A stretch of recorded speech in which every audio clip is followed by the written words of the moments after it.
നമസ്കാരം. ഇടത് സ്ഥാനാർത്ഥികൾ പ്രചാരണത്തിന്റെ ആദ്യഘട്ടം തുടങ്ങുമ്പോഴും കോൺഗ്രസിൽ ഇപ്പോഴും ചിത്രം വ്യക്തമാകുന്നില്ല. കോൺഗ്രസ് സ്ഥാനാർത്ഥികൾ ആരൊക്കെയെന്ന കാര്യത്തിൽ അന്തിമ ചർച്ചകൾ പുരോഗമിക്കുന്നു. സ്ക്രീനിംഗ് കമ്മിറ്റി തുടരുന്നു. പക്ഷേ വയനാടും ആലപ്പുഴയിലും ആരെന്ന കാര്യത്തിൽ അനിശ്ചിതത്വം ബാക്കിയാണ്. ഹൈക്കമാൻഡ് സമ്മർദ്ദം ചെലുത്തിയെങ്കിലും മത്സരിക്കാനില്ല എന്ന നിലപാടിൽ കെ സുധാകരൻ നിൽക്കുന്നതോടെ കണ്ണൂരിലുമില്ല വ്യക്തമായ ചിത്രം. ലീഗും സ്ഥാനാർത്ഥികളെ പ്രഖ്യാപിച്ചു കഴിഞ്ഞിട്ടും കോൺഗ്രസിലെ ആശയക്കുഴപ്പം തീരാത്തതെന്താണ്? മത്സരത്തിന് മുൻപ് തന്നെ സജ്ജമാകാൻ കഴിയാതെ തപ്പിത്തടയുകയാണ് കോൺഗ്രസ്. അതിനിടെ സമരാഗ്നിയുടെ സമാപന സമ്മേളനത്തിൽ പ്രവർത്തകർ നേരത്തെ മടങ്ങിയതിൽ വിമർശനവുമായി KPCC അധ്യക്ഷൻ തന്നെ എത്തിയിരിക്കുന്നു. പാർട്ടിക്കുള്ളിലെ പടലപ്പിണക്കങ്ങൾ തെരഞ്ഞെടുപ്പിന് മുൻപ് തന്നെ കോൺഗ്രസിനെ പരാജയത്തിലേക്ക് തള്ളിവിടുകയാണ്. നീണ്ടുപോകുന്ന സ്ഥാനാർത്ഥി പ്രഖ്യാപനവും ആശയക്കുഴപ്പവും എപ്പോഴാണ് കോൺഗ്രസ് പരിഹരിക്കുക? പരിശോധിക്കുന്നു അന്തിചർച്ച. സ്വാഗതം.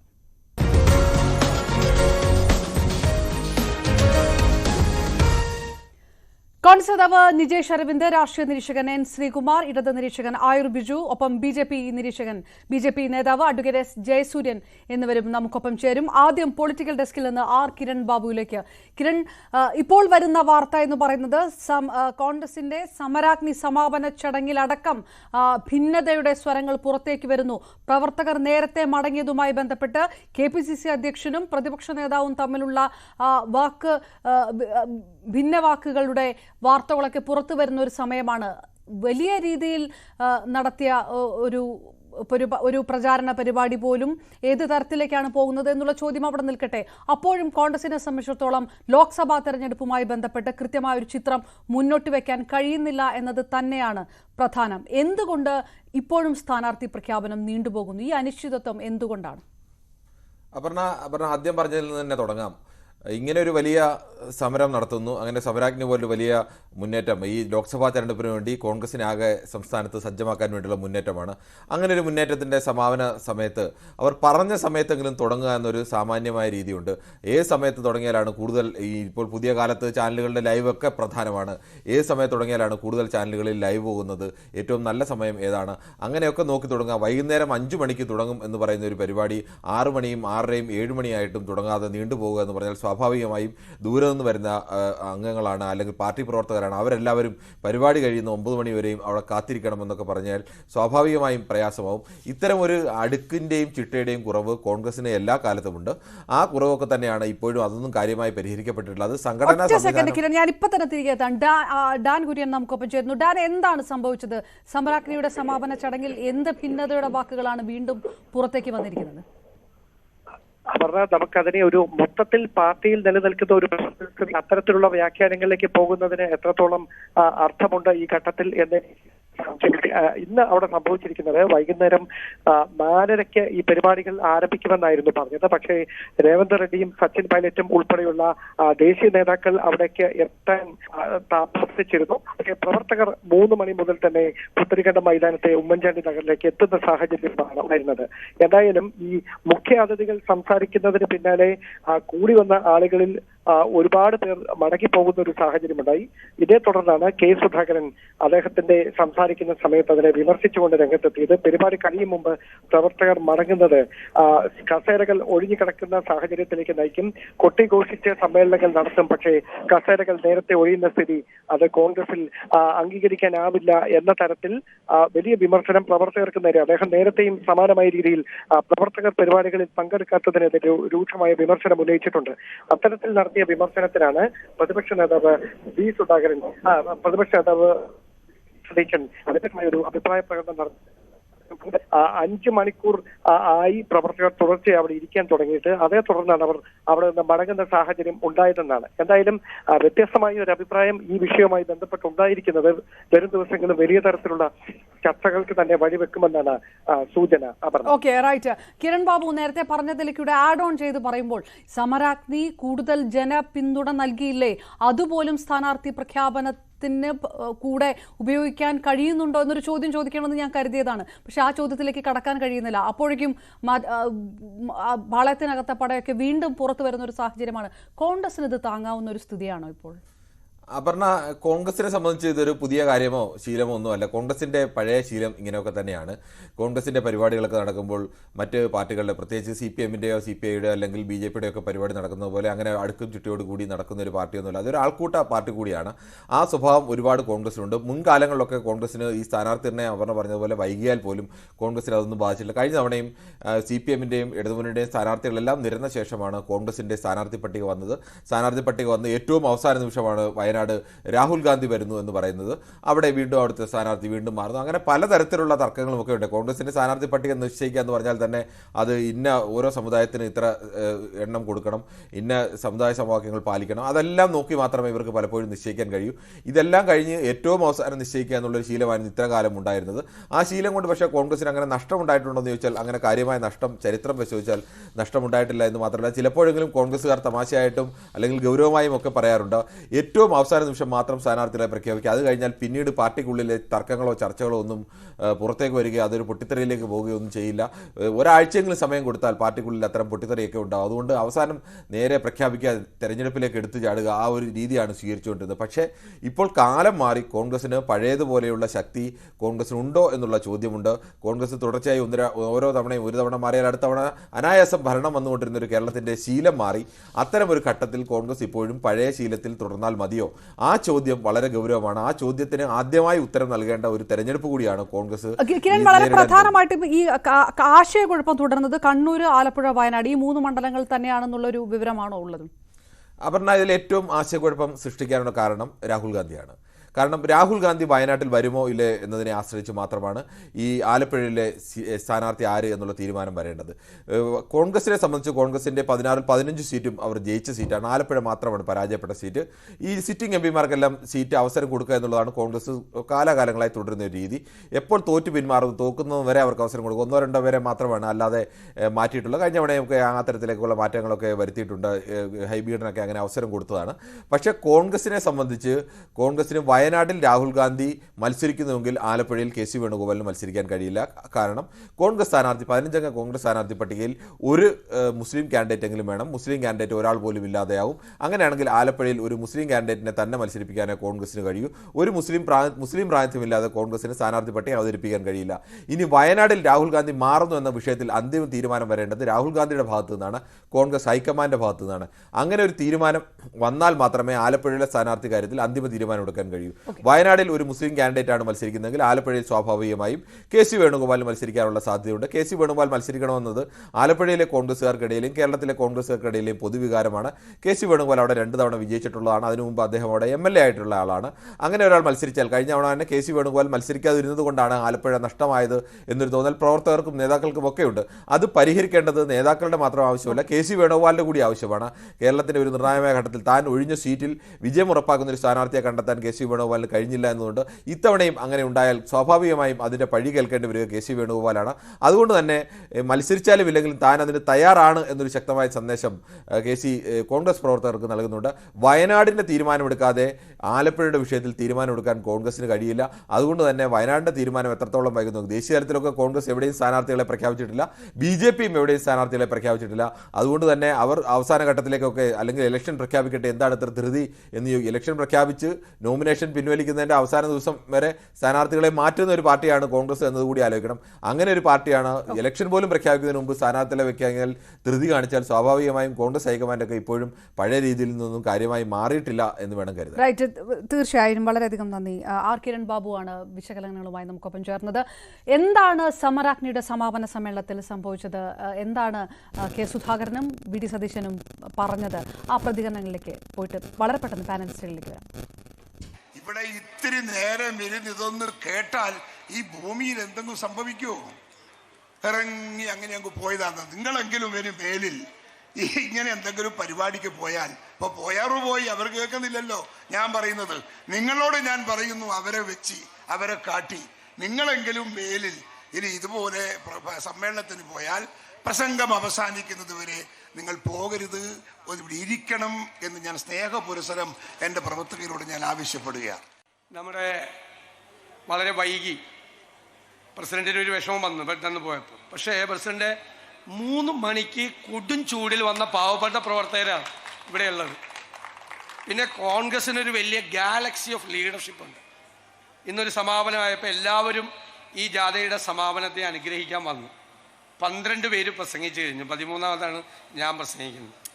സ്വാഭാവികമായിട്ട് ചൂടിൽ ഇരിക്കാനൊക്കെ ആളുകൾക്ക് പാടാം. അതുകൊണ്ടാണ് അത് പ്രസിഡന്റ് അതിനൊരു വിഷമം മനസ്സിൽ വേണ്ട. എത്ര നേരം എന്ന് വെച്ചാൽ 5 മണിക്കൂറായി ആളുകൾ വന്നിട്ട്. അതിൻ്റെ അതൊരു വിഷമം വേണ്ട. നമ്മുടെ പ്രവർത്തകരല്ലേ. കോൺഗ്രസ് നേതാവ് നിജേഷ് അരവിന്ദ്, നിജേഷ്, സമരാഗ്നിയുടെ സമാപന സമ്മേളനത്തിലെ തർക്കത്തിലേക്ക് കടക്കുന്നില്ല. സ്വാഭാവികമായിട്ടും ജനാധിപത്യ ബോധം, അഭിപ്രായ സ്വാതന്ത്ര്യം ഒക്കെ കൂടുതലുള്ള പാർട്ടി ആയതുകൊണ്ട് ഇതൊക്കെ സ്വാഭാവികമാണെന്ന് പറയാനുള്ള ഒരു സാധ്യതയുള്ളതുകൊണ്ട് ആ രീതിയിലേക്ക് ചോദിക്കുന്നില്ല. പക്ഷേ അങ്ങനെയൊക്കെ കാര്യങ്ങളൊക്കെ പൊക്കൊണ്ടിരിക്കുന്നത് കൊണ്ട് കൂടിയാണോ ഒരു സ്ഥാനാർത്ഥി നിർണയ പ്രഖ്യാപനം നീണ്ടുപോകുന്നത്, ചിത്രം വ്യക്തമാകാത്തത്? ലീഗ് അടക്കം സ്ഥാനാർത്ഥികളെ പ്രഖ്യാപിച്ചു, ഇടതുപക്ഷം സ്ഥാനാർത്ഥികളെ പ്രഖ്യാപിച്ച് പ്രചാരണത്തിന് ആദ്യഘട്ടം തുടങ്ങി. ഈ സമയത്ത് ആ ഒരു എഡ്ജ് കിട്ടുമായിരുന്നു നേരത്തെ ഇറങ്ങിയിരുന്നെങ്കിൽ. അപ്പോൾ പോലും ആശയക്കുഴപ്പം നിലനിൽക്കുകയാണ് കോൺഗ്രസിൽ എന്നാണ് പുറത്തു നിന്ന് കാണുമ്പോൾ വരുന്ന റിപ്പോർട്ടുകൾ തോന്നുക. അത് ശരിയാണോ?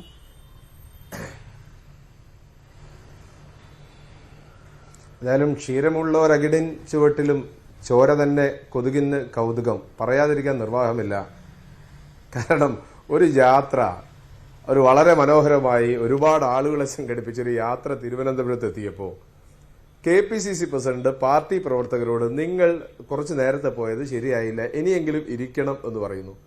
അതിനുശേഷം വന്ന VD സതീശൻ പ്രസിഡന്റിനോട് പറയുന്നു, പ്രസിഡന്റ് കുറച്ച് 3 മണി മുതൽ ഇരിക്കുന്ന ആളുകളാണ്, അവരൊക്കെ പോയിട്ടുണ്ട്, അതുകൊണ്ട് ക്ഷമിക്കണം, അത്ര നേരം വെയിലത്ത് നിൽക്കുകയാണ്. ഇത് അങ്ങോട്ടും ഇങ്ങോട്ടും പരസ്പരം പറഞ്ഞാൽ ആകാശം ഇടിഞ്ഞു വീണു പോവോ? ഞങ്ങളെ ശക്തി തെളിയിച്ചു കഴിഞ്ഞതേ, ഞങ്ങൾ കാണിച്ചു. ഇനി അതിന്റെ ഉള്ളിൽ എന്തെങ്കിലും ചോരപ്പാട് കിട്ടുമെന്ന് ദയവ് ചെയ്ത് ആ ചോര കുടിക്കാൻ വേണ്ടി കാത്തിരിക്കരുത് എന്ന ഒരു ചെറിയ അഭ്യർത്ഥന ഞങ്ങൾക്ക് നടത്താനുണ്ട്. അങ്ങനെയാണ് നിങ്ങൾ നവകേരള സദസ്സിന്റെ അവസാനം വരെ, അല്ലെങ്കിൽ CPMന്റെ ജാഥയുടെ അവസാനത്തെ കസേര എണ്ണീട്ട് വേണം നിങ്ങൾ പ്രഖ്യാപിക്കുക. ഒരു വളരെ മനോഹരമായി നടത്തിയ ഒരു ജാഥയ്ക്കടുവിൽ എന്തെങ്കിലും കിട്ടുമോ എന്ന് നോക്കി നിൽക്കുന്ന ഒരു മാധ്യമ പ്രവർത്തനം എത്രത്തോളം ശരിയാ? ആർക്ക് ആശയക്കുഴപ്പമെന്നാ പറഞ്ഞുകൊണ്ടിരുന്നത്? കേരളത്തിലെ ആദ്യത്തെ സ്ഥാനാർത്ഥിയെ പ്രഖ്യാപിച്ചത് 2 കേരള കോൺഗ്രസുകളാണ്. കാരണം എന്താ? അവർക്ക് ആകെ നോക്കേണ്ടത് കോട്ടയം സീറ്റ് മാത്രമാണ്. രണ്ടാമത് പ്രഖ്യാപിച്ചാൽ കമ്മ്യൂണിസ്റ്റ് പാർട്ടിയാണ്. കാരണം കമ്മ്യൂണിസ്റ്റ് പാർട്ടിക്ക് നോക്കേണ്ടത് എവിടെയാ? കേരളം മാത്രമാ. ഗോവിന്ദമാഷ സംസ്ഥാന സെക്രട്ടറിയാണ് പ്രഖ്യാപിച്ചത്. മുസ്ലിം ലീഗ് പ്രഖ്യാപിച്ചതാണ് 3 സീറ്റ്, തമിഴ്നാട്ടിലെ സീറ്റുമാണ് പ്രഖ്യാപിച്ചത്. ഞങ്ങളെ പാർട്ടി അഖിലേന്ത്യാ പാർട്ടിയാണ്. ഞങ്ങളെ പാർട്ടിയുടെ സ്ഥാനാർത്ഥിയെ പ്രഖ്യാപിക്കേണ്ടത് ഹൈക്കമാൻഡാണ്.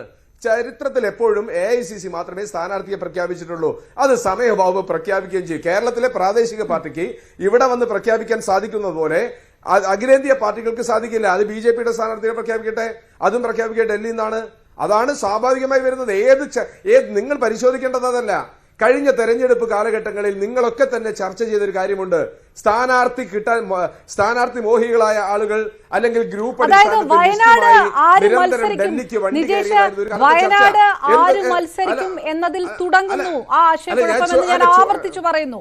വയനാട് ആര് മത്സരിക്കും എന്നുള്ളതിനെ സംബന്ധിച്ച് കേരളത്തിലെ കോൺഗ്രസ് നേതാക്കൾക്ക് ഏതെങ്കിലും രീതിയിലുള്ള ഒരു ഊഹമുണ്ടോ? വയനാട് രാഹുൽ ഗാന്ധി മത്സരിക്കുമോ ഇല്ലയോ എന്ന് സംബന്ധിച്ച് വേണമല്ലോ ഇനി ബാക്കിയുള്ള പേരുകളിലേക്ക്. ഞങ്ങൾ പറയാം KPCC ഞാൻ പറയാം. അപർണ, KPCC പറയുന്നു രാഹുൽ ഗാന്ധി മത്സരിക്കണം. ഞങ്ങൾ ആവശ്യപ്പെടുന്നു, ഞങ്ങൾ അഭ്യർത്ഥിക്കുന്നു. തീരുമാനമെടുക്കേണ്ടത് കോൺഗ്രസ് ഹൈക്കമാൻഡാണ്. ഞങ്ങൾ ആ തീരുമാനത്തിന് കാത്തു നിൽക്കുന്നു. രാഹുൽ ഗാന്ധി മത്സരിക്കുന്നില്ല എങ്കിൽ തൊട്ടടുത്ത് ഞങ്ങൾ സ്ഥാനാർത്ഥിയെ പ്രഖ്യാപിക്കും. രാഹുൽ ഗാന്ധി ഞങ്ങളെ സംബന്ധിച്ചിടത്തോളം ആഗ്രഹമില്ലാത്തവരെ മത്സരിക്കില്ല എന്ന് പറയുന്നവരോട് മത്സരിക്കാൻ പറയുക, മത്സരിക്കണമെന്ന് ആഗ്രഹിക്കുന്നവരോട് അത് പറയാതിരിക്കുക. ആ രീതിയിലുള്ള കാര്യങ്ങൾ നടക്കുമ്പോൾ ആശയക്കുഴപ്പം ഉണ്ടാകും. പല രീതിയിലുള്ള പ്രസ്താവനകൾ വരും. മാധ്യമങ്ങൾക്ക് സ്വാഭാവികമായിട്ട് ഈ ചോദ്യമൊക്കെ ചോദിക്കേണ്ടതായിട്ട് വരും.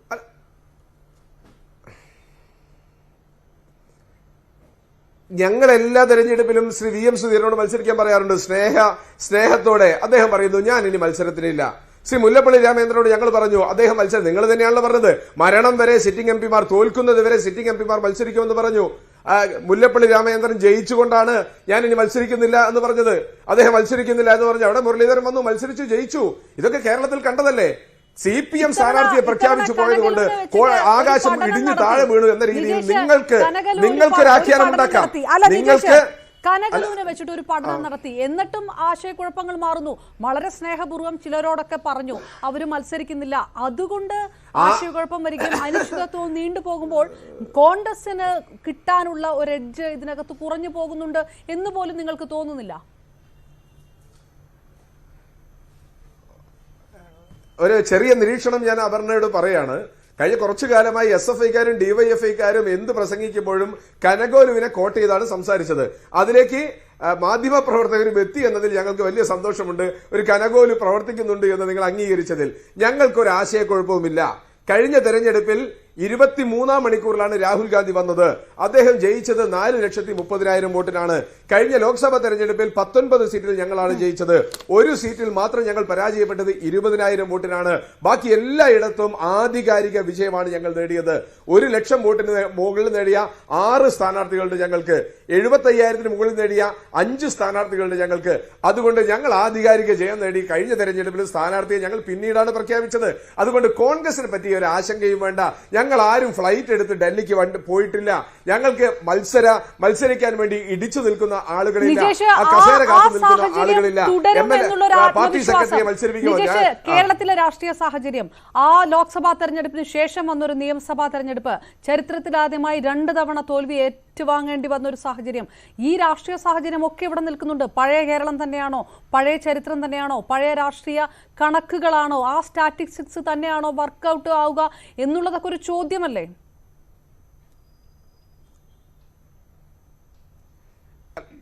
ഞങ്ങളെ സംബന്ധിച്ചിടത്തോളം ഈ ലോക്സഭാ തെരഞ്ഞെടുപ്പിൽ ഞങ്ങൾ നടത്തിയ മുന്നൊരുക്ക പ്രവർത്തനങ്ങളാണ് ഞങ്ങളുടെ ആത്മവിശ്വാസം. അത് വൈകുന്നേരത്തെ അന്തിച്ചർച്ചയല്ല. ഞങ്ങൾ ബൂത്ത് അടിസ്ഥാനത്തിൽ 25,000-ലധികം ബൂത്തുകൾ കേന്ദ്രീകരിച്ച് ഞങ്ങൾ ചരിത്രത്തിലില്ലാത്ത രീതിയിലുള്ള പ്രവർത്തനങ്ങൾ നടത്തി വരികയാണ്. നിങ്ങൾ അന്വേഷിച്ചാൽ അറിയാം, ഞങ്ങൾ ബൂത്ത് പ്രസിഡന്റുമാർക്കും BLAമാർക്കുമുള്ള തെരഞ്ഞെടുപ്പ് പരിശീലനത്തിന്റെ തിരക്കിലാണ്. കോൺഗ്രസിന്റെ വാർ റൂം മണ്ഡല തലവരെയായി ഞങ്ങളെ സംഘടനാ പ്രവർത്തനം മുമ്പൊന്നുമില്ലാത്ത രീതിയിൽ ആ ഭാഗത്ത് സമരാഗ്നി വരുന്നു. ഞങ്ങൾ ഇന്ന് വൈകുന്നേരം വരെ സമരാഗ്നി എന്ന ജാഥയുടെ തിരക്കിലാണ്. എന്ന് വെച്ച് ഞങ്ങൾ നിർത്തിയിട്ടില്ല. ഞങ്ങൾ അതിനിടയ്ക്ക് സ്ക്രീനിംഗ് കമ്മിറ്റി കൂടി ഇതേപോലെ ഒരു ചാനൽ ചർച്ചയിൽ പങ്കെടുത്ത സമയത്ത് ഒരു അവതാരകൻ ചോദിച്ചു, രാഹുൽ ഗാന്ധി ജാഥ നടത്തേണ്ട സമയം ഇതാണോ? ഇപ്പോൾ അദ്ദേഹം ഓഫീസിലിരുന്ന് ചെയ്യണ്ടേ? രാഹുൽ ഗാന്ധി ജാഥ നടത്തുന്ന അതേ സമയത്ത് ഇപ്പുറത്ത് ഞങ്ങൾ സമാജ്വാദി പാർട്ടിയുമായി അലയൻസ് ഉണ്ടാക്കി, ആം ആദ്മി പാർട്ടിയുമായി അലയൻസ് ഉണ്ടാക്കി,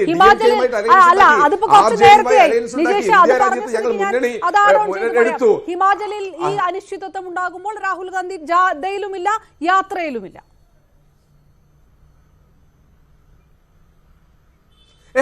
ഇന്നലത്തെ വൈകുന്നേരത്തെ 3 ചാനലുകളുടെ ചർച്ച ഹിമാലയയിലെ കോൺഗ്രസ് ഗവൺമെന്റ് വീണു എന്നാ ഞാൻ ചോദിക്കുന്നു. അപർണ കുറുപ്പിനോട് ചോദിക്കുന്നു, വീണോ? ഹൈക്കമാൻഡ് ഇടപെട്ടോ ഇല്ലയോ?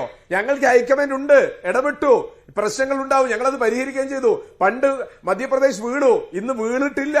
ഇനി ഹിമാചൽ പ്രദേശിൽ ഇടപെടാനുള്ള ഒരു സംവിധാനം ഇന്ത്യൻ നാഷണൽ കോൺഗ്രസിനുണ്ട്. ഞങ്ങൾ ഇടപെട്ടു, അതിന്റെ റിസൾട്ടും വന്നു. അതുകൊണ്ട് രാഹുൽ ഗാന്ധിയെ ഫോക്കസ് ചെയ്യേണ്ട. അദ്ദേഹം പറഞ്ഞു സംഘടനാ രംഗത്ത് പ്രസിഡന്റ് സ്ഥാനത്ത് തൽക്കാലം BJPയിലേക്ക് പോയി. ദേശീയ രാഷ്ട്രീയം എടുത്താൽ ഇത് കേരളത്തിലെ സ്ഥിതി ഭേദമാണ്. ദേശീയ രാഷ്ട്രീയം എടുത്ത് സംസാരിച്ചാൽ ചർച്ച തന്നെ വേറൊരവസ്ഥയിലേക്ക് പോകും. 2 മാസത്തിനുള്ളിൽ എത്ര നേതാക്കൾ കോൺഗ്രസിൽ നിന്ന് BJPയിലേക്ക് പോയി എന്നുള്ള കണക്ക് നിജേഷിന്റെ കയ്യിലും ഉണ്ടാകും. ആ ഒരു സാഹചര്യം നിൽക്കുന്നു. അതിനിടയിലാണ് ഹിമാചൽ വന്നത്. കൃത്യമായിട്ട് അല്ല ഞങ്ങളുടെ നേതാക്കൾ അശോക് ചവാൻ, നിങ്ങൾ പറഞ്ഞ ഏറ്റവും വലിയ നേതാവ് അശോക് ചവാൻ പോയി. BJP അദ്ദേഹത്തെ താഴെ ഇറക്കാൻ വേണ്ടി നടത്തിയ ആദർശ കുംഭകോണം നിങ്ങൾ മറന്നു. നിങ്ങൾ ചാനലുകൾ യഥാർത്ഥത്തിൽ ഒരു മെറിറ്റോറിയസ് ആണ് ചർച്ച ചെയ്യുന്നത് എങ്കിൽ എന്തുകൊണ്ട് BJP അഴിമതിക്കാരെ സ്വീകരിക്കുന്നു എന്നല്ലേ ചോദിക്കേണ്ടത്? ഹിമന്ത് കുമാർ ശർമ്മ ഉൾപ്പെടെയുള്ള അഴിമതിക്കാരെ സ്വീകരിച്ച BJP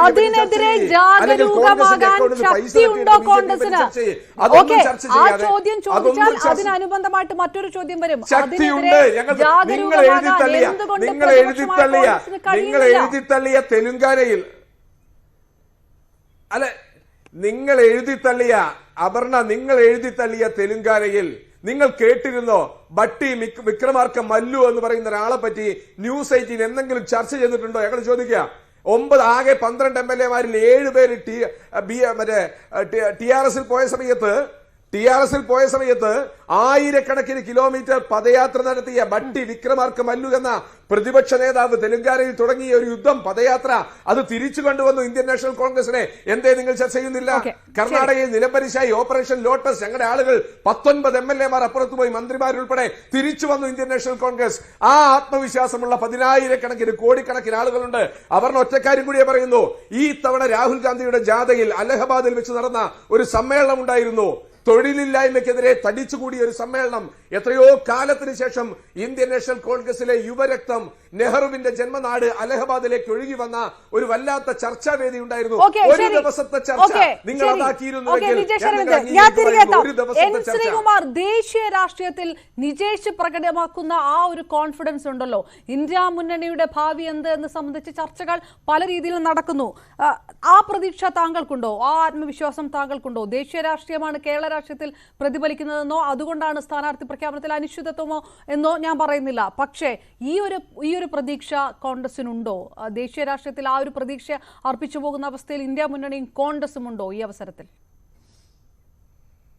ശ്രീമതി അപർണ, കോൺഗ്രസ് ദേശീയ രാഷ്ട്രീയത്തിൽ പ്രസക്തമല്ലെങ്കിൽ എന്തിനാണ് BJP ഇത്രയധികം വെപ്രാളപ്പെടുന്നത്? എന്തിനാണ് നരേന്ദ്രമോദി ലോക്സഭയുടെ അവസാന ദിനത്തിൽ കോൺഗ്രസിനെ കടന്നാക്രമിച്ചത്? കോൺഗ്രസ് ഒരിടത്തും പ്രസക്തമല്ല എന്ന് BJP പറയുകയും എന്നാൽ കോൺഗ്രസിനെ കടന്നാക്രമിക്കുകയും ചെയ്യുമ്പോൾ അതിൻ്റെ അർത്ഥം മനസ്സിലാക്കുക, ശക്തമായ പ്രതിപക്ഷം കോൺഗ്രസ് ആണെന്ന്. ഇവിടെ രാഹുൽ ഗാന്ധിയുടെ വയനാട്ടിലേക്കുള്ള വരവിനാണ് നിങ്ങൾ ചർച്ച ചെയ്യുന്നത്. നോക്കൂ ശ്രീമതി അപർണ, രാഹുൽ ഗാന്ധി വയനാട്ടിലെ ഒരു MP അല്ല. അദ്ദേഹം വയനാട്ടിൽ മത്സരിച്ച് ജയിച്ചു എന്നുള്ള സത്യം. അദ്ദേഹം ദേശീയ തലത്തിൽ BJPയുടെ മുഖ്യ രാഷ്ട്രീയ ശത്രുനിരയിലുള്ള ഏറ്റവും പ്രധാനിയാണ്. രാഹുൽ ഗാന്ധിയെ എവിടൊക്കെ തോൽപ്പിക്കാമോ അവിടെയെല്ലാം തോൽപ്പിക്കാൻ വേണ്ടി കച്ചകെട്ടി നടക്കുന്ന ഒരു പാർട്ടിയാണ് BJP. അവിടെ രാഹുൽ ഗാന്ധി വയനാട്ടിൽ വരുമെന്നല്ല നിങ്ങൾ ചർച്ച ചെയ്യേണ്ടത്. നരേന്ദ്രമോദിക്കെതിരെ കോൺഗ്രസ് പ്രധാനമന്ത്രി സ്ഥാനാർത്ഥിയായി ഉയർത്തിക്കാട്ടിയ ഒരു നേതാവ് ദേശീയ തലത്തിൽ എവിടെ മത്സരിക്കുന്നു എന്നുള്ളതല്ല വിഷയം, മത്സരിച്ച് ജയിക്കുന്നു എന്നുള്ളതല്ല വിഷയം, മത്സരിച്ച് തോൽക്കുമോ എന്നുള്ള ഭയമല്ല വിഷയം. രാഹുൽ ഗാന്ധി നടക്കുന്ന BJPയുടെ ആശയത്തിനെതിരായ പോരാട്ടമാണ് പ്രശ്നം. അതുകൊണ്ടല്ലേ ഇന്ത്യ മുന്നണി സമാജ്വാദി പാർട്ടി UPയിലെ പെട്ടെന്ന് സഖ്യമുണ്ടാക്കിയത്? അവിടെ നിങ്ങൾ അറിഞ്ഞല്ലോ, അവിടെ കുറച്ച് MLA-മാരെ സമാജ്വാദി പാർട്ടിയിൽ നിന്ന് പോയി. നിങ്ങൾ കോൺഗ്രസ് MLA-മാരും MP-മാരും പോയി എന്ന് പറയുന്നു. ശരി, എന്തുകൊണ്ട് സമാജ്വാദി പാർട്ടിയിൽ നിന്ന് പോയി? BJPയുടെ ഭീരുത്വമാണത്. കാരണം BJP ഇപ്പോൾ അധികാരത്തിലുള്ള കക്ഷി എപ്പോഴും അവർക്ക് മറ്റുള്ളവരെ സ്വാധീനിക്കാൻ എളുപ്പമാണ്. അത് കോൺഗ്രസിന്റെ ഗവൺമെന്റ് കാലത്തും ഉണ്ടായിരുന്നു. നരസിംഹറാവു ഭരിച്ചപ്പോഴത് കൂടുതലായിട്ടുണ്ടായിരുന്നു. അല്ല, ഇതിനകത്തൊരു ശ്രീകുമാർ, ഇത് ഈ പ്രധാനമന്ത്രി നരേന്ദ്രമോദി റാലികളിൽ നിന്ന് റാലികളിലേക്ക് ഓടിക്കൊണ്ടേയിരിക്കുന്നു. അദ്ദേഹം ആ തെരഞ്ഞെടുപ്പിന്റെ ചിത്രം വ്യക്തമാക്കാൻ ശ്രമിച്ചുകൊണ്ടേയിരിക്കുന്നു. ആ സമയത്ത് രാഹുൽ ഗാന്ധി ചിത്രത്തിൽ തന്നെ ഇല്ല. രാഹുൽ ഗാന്ധി ഇന്ത്യയിൽ തന്നെ ഇല്ല, കേംബ്രിഡ്ജിൽ അദ്ദേഹം പോയിരിക്കുന്നു. സ്വാഭാവികമായിട്ടും ആ സമയത്താണ് ഹിമാചലിലടക്കം വിഷയമുണ്ടാകുന്നത്. കോൺഗ്രസ് ഭാരത് ജോഡോ യാത്ര നടത്തുന്നു, കോൺഗ്രസ് പാർട്ടിക്കകത്ത് ഈ രീതിയിൽ നിൽക്കുന്നു. ഇന്ത്യ മുന്നണി ഏത് തരത്തിൽ പോകുന്നു, എന്താണ് സംഭവിച്ചുകൊണ്ടിരിക്കുന്നത് എന്നുള്ള ഒരുപാട് ചോദ്യങ്ങൾ വരുമ്പോൾ ഇത് ഉത്തരം പറയാൻ ആരുണ്ട് ഇവിടെ എന്നുള്ളൊരു ചോദ്യമുണ്ട്. അതൊക്കെ കേരളത്തിലും ചിലപ്പോൾ പ്രതിഫലിക്കുന്നുണ്ടാകാം. അവിടെ നിന്ന് ഇപ്പം നേരത്തെ പറഞ്ഞതുപോലെ ദേശീയ രാഷ്ട്രീയത്തിൽ വ്യക്തമായൊരു ചിത്രമുണ്ടായ ശേഷമാണ് കേരളത്തിൽ സ്ഥാനാർത്ഥി നിർണയത്തിലേക്കും പ്രഖ്യാപനത്തിലേക്കും ഒക്കെ വരുന്നത് എന്നൊരു രീതിയിൽ വരുമ്പോൾ ആ എഡ്ജ് നഷ്ടപ്പെടും, ഒരു തർക്കവുമില്ല. അപ്പോൾ നിങ്ങൾ രാഹുൽ ഗാന്ധിയെ കുറിച്ച് വിചാരിക്കുന്നതാണ് തെറ്റ്. അദ്ദേഹം കോൺഗ്രസിലൊരു വെറും പ്രവർത്തകൻ മാത്രമാണെന്നേ. AICC പ്രസിഡന്റ് മല്ലികാർജുൻ ഖാർഗെയാണ്, വർക്കിംഗ് കമ്മിറ്റി ഉണ്ട്, അവരാണ് തീരുമാനിക്കുന്നത്. നിങ്ങൾ രാഹുൽ ഗാന്ധിയാണ് ഇതെല്ലാം തീരുമാനിക്കുന്ന പഴയ സങ്കല്പത്തിൽ തന്നെ നിൽക്കുകയാണോ? ഗാന്ധി ഫാമിലി കോൺഗ്രസിനെ എന്താ പറയാ കുടുംബസ്വത്താക്കിയെന്ന് ആരോപിക്കുന്ന ഒരു വിഭാഗം അതൊക്കെ മറന്നോ നിങ്ങൾ? രാഹുൽ ഗാന്ധി തന്നെ പറഞ്ഞിട്ടുണ്ട്, ഭാരത് ജോഡോ യാത്ര കന്യാകുമാരിയിൽ നിന്ന് തുടങ്ങിയപ്പോൾ അദ്ദേഹത്തോട് BJP പറഞ്ഞു, രാഹുൽ ഗാന്ധി യാത്ര നടത്താൻ പോകുന്നു. അദ്ദേഹം പറഞ്ഞു, ഞാനൊരു പ്രവർത്തകൻ മാത്രം, ഇത് AICC പരിപാടിയാണ്. അതുപോലെ രണ്ടാമത്തെ ന്യായ് യാത്ര അത് AICC പരിപാടിയാ, രാഹുൽ ഗാന്ധിയുടെ യാത്രയല്ല. രാഹുൽ ഗാന്ധി ആ യാത്ര നയിക്കാൻ കാരണം അദ്ദേഹം കൂടുതൽ ഊർജ്ജസ്വലനായ ഒരു ചെറുപ്പമുള്ള നേതാവായതുകൊണ്ടും അദ്ദേഹത്തെ അതിന്റെ ക്യാപ്റ്റനായിട്ട് പാർട്ടി നിയോഗിച്ചുകൊണ്ടുമാണ്. അദ്ദേഹം അവധിയെടുത്തിട്ട് വയനാട്ടിൽ ആ മൃഗങ്ങൾ ആക്രമിച്ച സമയത്ത് അദ്ദേഹം വന്നില്ലേ? അദ്ദേഹം അതും വന്നു. അദ്ദേഹം സ്ഥാനാർത്ഥി നിർണയ പ്രഖ്യാപനം വൈകി പോകുന്നത് കോൺഗ്രസിനെ സംബന്ധിച്ചിടത്തോളം അത് ഗുണം ചെയ്യുമെന്ന് താങ്കൾ കരുതുന്നുണ്ടോ? സ്ഥാനാർത്ഥി പ്രഖ്യാപനം എവിടെയാ വൈകിയത്? സ്ഥാനാർത്ഥി പ്രഖ്യാപനം വൈകിയിട്ടില്ല. കാരണം കോൺഗ്രസിന് ഒരു സിസ്റ്റം ഉണ്ട്, സംവിധാനമുണ്ട്. ആ സംവിധാനത്തെ പരിഹസിക്കാറുണ്ട് പലപ്പോഴും എതിരാളികള്. എന്താണ് സംവിധാനം? എന്താണ്? ഇലക്ഷൻ പ്രാദേശിക തലം തൊട്ട് നേതാക്കളുടെ അഭിപ്രായം ചോദിക്കും. അത് പല തലങ്ങളിലായിരിക്കുമെന്ന് മാത്രം. അതിന്റെ ഒരു തീരുമാനം സാധാരണ KPCCയുടെ ഒരു കമ്മിറ്റി, ബന്ധപ്പെട്ട കമ്മിറ്റി എടുത്ത് AICC അറിയിക്കും. AICC വീണ്ടും ഒരു ചർച്ച നടത്തും. അതിലൊരു കോർ കമ്മിറ്റി ഉണ്ടായിരുന്നു പണ്ട്, ഇപ്പൊ കോർ കമ്മിറ്റി ഇല്ല, പകരം വർക്കിംഗ് കമ്മിറ്റിയാണ്. ആ വർക്കിംഗ് കമ്മിറ്റി ഉചിതമായ തീരുമാനമെടുത്ത് പ്രവർത്തകരെ അറിയിക്കും. ഇതാണ് പാർട്ടിയുടെ സംവിധാനം. അതിൽ രാഹുൽ ഗാന്ധി വേണമെന്നില്ല. വർക്കിംഗ് കമ്മിറ്റിയിൽ ഒരു മെമ്പർ മാത്രമാണ് രാഹുൽ ഗാന്ധി. AICCയുടെ പ്രസിഡന്റ് മല്ലികാർജുൻ ഖാർഗെയും മറ്റു വർക്കിംഗ് കമ്മിറ്റി മെമ്പർമാരും ഉണ്ട്. ആ കമ്മിറ്റി എടുക്കുന്ന തീരുമാനം അതിൽ രാഹുൽ ഗാന്ധി അനുകൂലിക്കുകയോ പ്രതികൂലിക്കുകയോ ചെയ്യാം. അദ്ദേഹം നിങ്ങളെ സംബന്ധിച്ചിടത്തോളം നിങ്ങൾ വയനാട്ടിലേക്ക് പറയുമ്പോൾ രാഹുൽ ഗാന്ധിയെ നിങ്ങൾ വയനാട്ട് MP ആക്കുന്നു. നിങ്ങൾ ദേശീയ തലത്തിലേക്ക് വരുമ്പോൾ രാഹുൽ ഗാന്ധി കോൺഗ്രസിന്റെ കേരളത്തിൽ മാത്രം എടുത്തു ചോദിക്കുന്നു. ഇടത് മുന്നണി സ്ഥാനാർത്ഥികളെ പ്രഖ്യാപിച്ച് പ്രചാരണത്തിന്റെ ആദ്യഘട്ടം തുടങ്ങി. ആ ഒരു ആത്മവിശ്വാസം, ആ ഒരു എഡ്ജ് അവർ മുതലാക്കുന്ന ഒരു സാഹചര്യം കോൺഗ്രസിനെ സംബന്ധിച്ചിടത്തോളം ആശയക്കുഴപ്പം വ്യക്തമായിട്ട് എത്ര നിഷേധിച്ചാലും ചില മണ്ഡലങ്ങളിലുള്ള ആശയക്കുഴപ്പം പ്രസ്താവനകളായി, നേതാക്കളുടെ പ്രസ്താവനകളായി പുറത്തു വരുന്ന ഒരു സാഹചര്യമുണ്ട്. എപ്പോഴായിരിക്കും പ്രഖ്യാപനം ഉണ്ടാവുക? അതിനുശേഷം പ്രചാരണത്തിലേക്ക് ഇറങ്ങണം. അപ്പോഴേക്കും രണ്ടാം ഘട്ട പ്രചാരണത്തിലേക്ക് എത്തും ഇടതുപക്ഷ സ്ഥാനാർത്ഥികൾ. ഒരു 4-5 വർഷം മുമ്പുള്ള രാഷ്ട്രീയ സാഹചര്യം തന്നെയാണ് കേരളത്തിൽ ഇപ്പോഴും ആവർത്തിക്കുന്നത് എന്ന് കണ്ണടച്ചു പറയാൻ കഴിയുമോ താങ്കൾക്കും? രണ്ട് കാര്യം പറയാം. ഒന്ന്, LDFന് ഒരു അജണ്ടയില്ല ഈ തെരഞ്ഞെടുപ്പിൽ. രണ്ടാമത്തെ കാര്യം, നിങ്ങൾ CPMന്റെയും CPIയുടെയും സ്ഥാനാർത്ഥികളെ നിശ്ചയിച്ചാലും അവരുടെ പാർട്ടി അവരെത്ര കരുത്തരായാലും അവരുടെ മുന്നണി ഏതാ? LDF. നമ്മൾ പണ്ട് മലയാളികളുടെ ഒരു ഭാഷയുണ്ട്, നാളികേരം എത്ര അരച്ചാലും താളല്ലേ കറിയുന്നത്. അതാണ് ഇവിടുത്തെ കാര്യം. അവർ ഏത് സ്ഥാനാർത്ഥിയെ പ്രഖ്യാപിച്ചോട്ടെ, മുന്നണി ഏതാ, സർക്കാർ ഏതാ? LDF. ആ LDFന്റെ നയങ്ങളല്ലേ ചർച്ച ചെയ്യപ്പെടുന്നത്. അതിൽ നിങ്ങൾ കരുത്തരായ സ്ഥാനാർത്ഥികൾ ഇറക്കി എന്നൊക്കെ പറഞ്ഞ് ഇങ്ങനെ പറയാറുണ്ട്. 2019 കരുത്തരായിരുന്നില്ലേ? 2019 വടകരയിൽ മത്സരിച്ച ജയരാജൻ കരുത്തനല്ലേ? എറണാകുളത്ത് മത്സരിച്ച രാജീവ് കരുത്തനല്ലേ? അന്ന് കരുത്തനല്ലാതിരുന്ന ഒരു ആരിഫല്ലേ ആലപ്പുഴയിൽ ജയിച്ച കനൽത്തിരി എന്ന് CPM പറയുന്നത്. ശരി. അപ്പൊ അതൊക്കെ നമ്മൾ ഒരു കാര്യം ആലോചിക്കേണ്ടത്, കോൺഗ്രസിനെ സംബന്ധിച്ചിടത്തോളം കോൺഗ്രസിന്റെ ഏത് മണ്ഡലത്തിലാണ് തർക്കം ഉണ്ടായെന്ന് അപർണ പറഞ്ഞത്? കണ്ണൂരിലത്തെ sitting MP Sudhakaran KPCC president ആയതുകൊണ്ട് ചിലപ്പോൾ മത്സരിക്കില്ല. അതുപോലെ ആലപ്പുഴയിൽ തോറ്റു, അവരുടെ സ്ഥാനാർത്ഥി വേണം. ഈ 2 മണ്ഡലങ്ങളിൽ വയനാട് ദേശീയ നേതൃത്വ ശ്രദ്ധയാകർഷിച്ച ഒരു മണ്ഡലമായതുകൊണ്ട് ആ 3 മണ്ഡലങ്ങളാണ് ഉള്ളത്. ഈ 3 മണ്ഡലങ്ങളിൽ നിങ്ങൾ മനസ്സിലാക്കേണ്ട ഒരു കാര്യം, ഈ 3 മണ്ഡലങ്ങളിലെ സ്ഥാനാർത്ഥിയെ തീരുമാനിക്കുന്നത് ഈ പാർട്ടി തന്നെയാണ്. അപ്പോൾ അവിടെ സുധാകരന്റെ കാര്യത്തിൽ ഒരു പ്രശ്നം വന്ന എന്താണ്? അദ്ദേഹം ആദ്യമേ പറഞ്ഞു ഞാൻ മത്സരിക്കുന്നില്ല. പക്ഷെ പാർട്ടി പറയാണ് മത്സരിക്കാൻ പറഞ്ഞാൽ അദ്ദേഹത്തിന് നിഷേധിക്കാൻ എനിക്ക് പറ്റില്ലെന്ന് പറയാം, കുഴപ്പമൊന്നുമില്ല. അതുപോലെ തന്നെ ആലപ്പുഴയിലെ, അതുപോലെ തന്നെ വയനാട്ടിലും സാമൂഹ്യ സമവാക്യങ്ങൾ നോക്കും കോൺഗ്രസ്. CPM നോക്കിയല്ലോ. അവർ മലപ്പുറം മണ്ഡലത്തില് അവര് മതേതര വർഗീയ പാർട്ടി എന്നൊക്കെയാണല്ലോ ലീഗിനെ ആക്ഷേപിക്കുന്നത്. മതേതര പാർട്ടി എന്നാണല്ലോ CPM സ്വയം പറയുന്നത്. അവർ മലപ്പുറത്ത് നിർത്തിയ 2 സ്ഥാനാർത്ഥികളുടെ പേര് ഏത് സമുദായവുമായി ബന്ധപ്പെട്ടിട്ടാണ്? ഇനി അതൊക്കെ പോട്ടെ, അരിവാൾ ചിട്ടിയ നക്ഷത്രം ഫ്രീ ആയിട്ട് എടുത്തു കൊടുത്തത് ആർക്കാണ്? ഒരു പിണറായിക്കെതിരെ വളരെ രൂക്ഷമായ അഭിപ്രായം പറഞ്ഞൊരു KS ഹംസയ്ക്കല്ലേ? അപ്പൊ ആ പാർട്ടിയുടെ സ്ഥാനാർത്ഥികൾ നിങ്ങൾ എന്തടിസ്ഥാനത്തിലാണ് ഇങ്ങനെ വിലയിരുത്തിക്കൊണ്ടിരിക്കുന്നത്? ആ പാർട്ടിക്ക് അജണ്ട ഇല്ല എന്ന് ഞാൻ പറയാൻ കാരണം അതാണ്. അവരുടെ അജണ്ട എന്താ ഈ തെരഞ്ഞെടുപ്പില്? എന്താ അജണ്ട? കോൺഗ്രസിനെ തോൽപ്പിക്കൽ മാത്രമാണെങ്കിൽ അത് പറയട്ടെ, അത് മാത്രം പറഞ്ഞാൽ മതി. ഓക്കെ. ആയുർ ബിജു, എല്ലാ തവണയും നേരത്തെ സ്ഥാനാർത്ഥികൾ പ്രഖ്യാപിക്കുക. കഴിഞ്ഞ തവണയും ഇടതുപക്ഷം നേരത്തെ സ്ഥാനാർത്ഥികളെ പ്രഖ്യാപിച്ചു. പക്ഷേ ഉണ്ടായത് കൂട്ടത്തോൽവി. അതുകൊണ്ട് രാജ്യം ഭരിക്കാൻ പോകുന്ന BJP പോലും സ്ഥാനാർത്ഥികളെ പ്രഖ്യാപിച്ചിട്ടില്ല. ഇലക്ഷൻ പ്രഖ്യാപനം പോലും വന്നിട്ടില്ല. അതുകൊണ്ട് നേരത്തെ പ്രഖ്യാപിക്കുകയും പ്രചാരണത്തിനിറങ്ങുകയും ചെയ്യുന്നതുകൊണ്ട് പ്രത്യേകിച്ച് എഡ്ജൊന്നും കിട്ടുമെന്നുള്ള ചരിത്രമൊന്നും തൽക്കാലം കേരളത്തിൽ ഇല്ല. അത് ശരിയല്ലേ? അതാണ് സമരാഗ്നി തുടങ്ങിയാണ് നമ്മൾ ഈ ചർച്ച കൊണ്ടുപോകുന്നത്. സമരാഗ്നിയുമായി ബന്ധപ്പെട്ട് കോൺഗ്രസിന്റെ 2 നേതാക്കന്മാർ തമ്മിൽ ഈ കേരളത്തിൽ ആകമാനമുണ്ടായ വിഷയങ്ങൾ, തെറിവിളിയും ഒന്നും ഞങ്ങൾ അതിലേക്ക് പോകുന്നില്ല, അതൊക്കെ ഞങ്ങൾ വിടുകയാണ്. അത് കഴിഞ്ഞിട്ട് ഞാൻ ചോദിക്കട്ടെ, ഈ സമരാഗ്നിയുമായി ബന്ധപ്പെട്ട് ഒരു നേതാവിനെ തെരഞ്ഞെടുക്കുവാൻ കോൺഗ്രസിനായോ? നമ്മുടെ ചരിത്രത്തിൽ, കേരളത്തിന്റെ ചരിത്രത്തിൽ ഒരു ജാഥ നടക്കുമ്പോൾ ഒരാളിന്റെ നേതൃത്വത്തിലാണ്.